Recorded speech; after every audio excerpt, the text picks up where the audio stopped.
I grew up believing Christmas was the safest night of the year. My grandmother used to say the light of Christmas Eve kept evil things outside the world. I never questioned her. I never thought about what happened when the lights went out. Last December, a week before Christmas, the weather turned strange.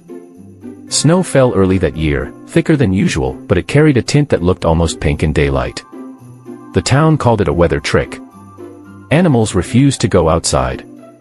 People brushed it off. On the night of December 23rd, I saw something that forced me to understand what my grandmother had spent her whole life avoiding. It began with the carolers.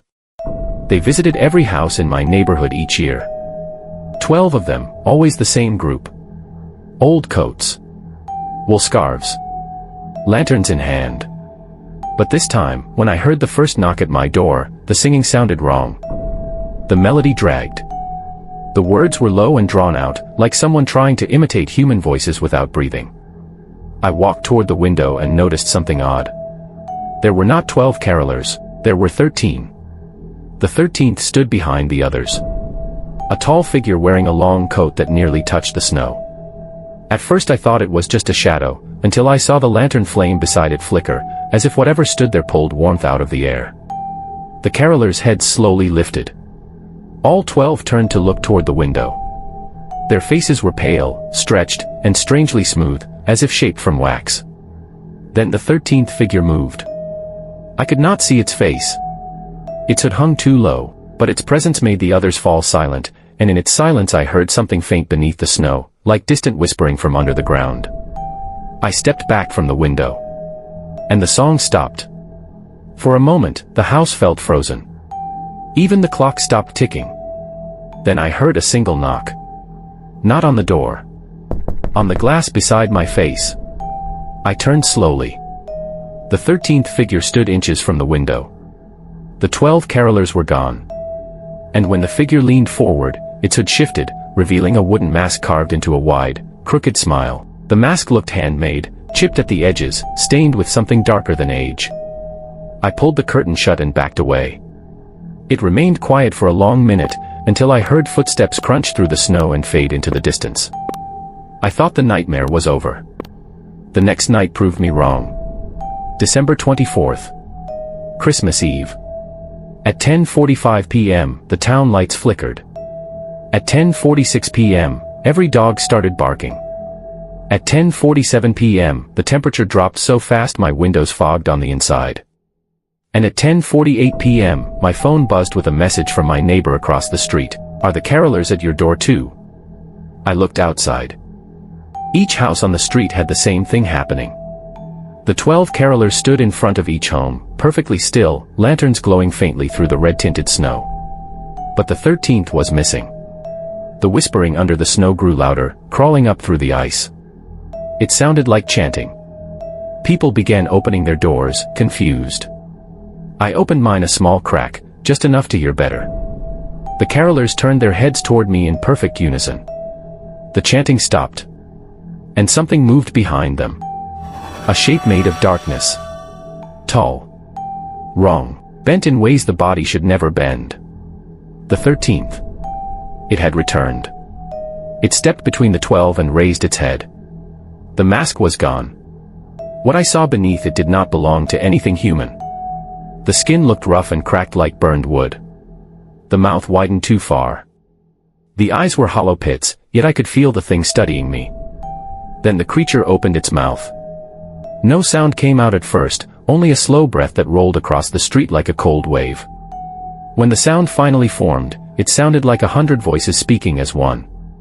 As the lights fall, the doors open. My neighbor shouted, "Go back inside." But it was too late. The street lights blinked out in the same second. Darkness swallowed everything. The 12 carolers dropped their lanterns. The flames hit the snow and turned red, like the snow was bleeding. And beneath that glow, they changed. Their bodies twisted. Bones cracked. Their faces melted into long, stretched shapes. Their clothes tore, revealing limbs that did not belong to anything living. The carolers were not people. They never were. They were husks. Servants. Empty shells filled with something ancient and cold. The 13th creature raised one long arm and pointed at me. The ground under the snow split open. A deep red light glowed beneath the street, as if the earth itself had opened its eyes. My neighbor screamed. Someone farther down the block started praying. Children cried inside their homes. The creature spoke again. Tradition begins. The 12 husks moved toward the houses, each dragging something through the snow. When they drew closer, I saw what it was. A chain. A long, rusty chain made of bone fragments locked together. They were dragging it door to door. Every time they reached a house, they wrapped the chain once around the front door handle. It was not meant to keep things out. It was meant to keep people in. The 13th creature stopped in front of me. Its hollow eyes flickered with faint embers. "You opened the curtain," it said. "You saw us when you were not meant to see. Christmas belongs to us. The night of red snow has begun." I tried to shut the door, but something under the snow was pushing against it. Hands. Small, thin hands. Dozens of them.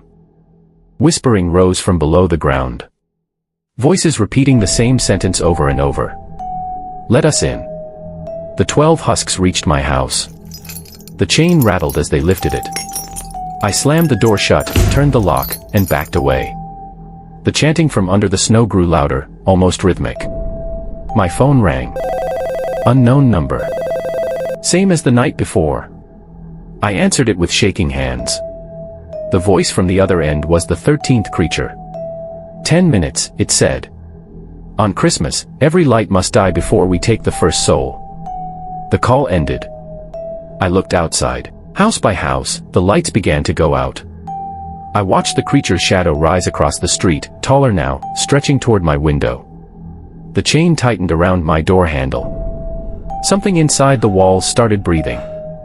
Slow, heavy breaths that shook the floorboards beneath me. I knew then that there was no escaping this night. My grandmother's warnings returned in my mind, words she repeated every Christmas before she died. If you ever see red snow, do not sing, do not look outside, do not answer the door. Christmas is not for us that year. I ignored her, and now the creature knew I was inside. The final light in my house flickered. The chain rattled once more. The door shook. And somewhere beneath the floor, I heard the voice whisper again. 10 minutes. And the knocking begins.